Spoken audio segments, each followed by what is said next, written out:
comité ministériel développement de la Confédération des États du Sahel AES sur la poursuite des échanges en vue de l'opérationnalisation des actions prioritaires du pilier développement.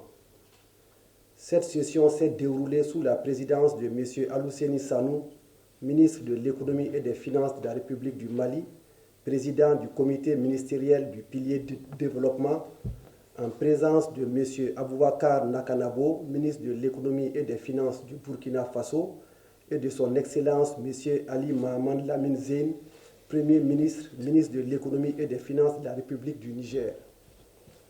Les ministres ont salué le leadership éclairé des chefs d'État de la Confédération qui œuvrent constamment pour la satisfaction des aspirations profondes de leur peuple, notamment en matière de développement.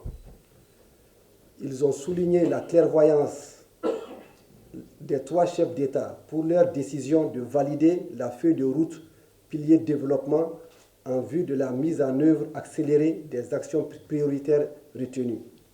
Les ministres ont réaffirmé leur engagement ferme à prendre toutes les mesures nécessaires pour assurer la bonne exécution de ces actions.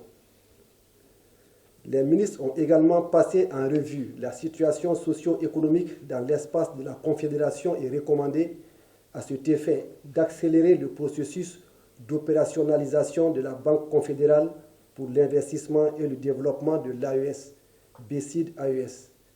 Ils ont convenu de procéder à la libération du capital de la banque dans les délais requis.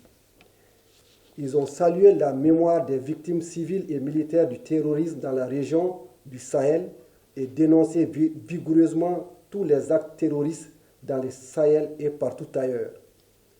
Enfin, les ministres ont exprimé leur satisfaction pour les importantes avancées enregistrées dans les domaines de la défense et sécurité, de la diplomatie et du développement depuis l'avènement de la Confédération, fait à Niamey le 24 juillet 2025.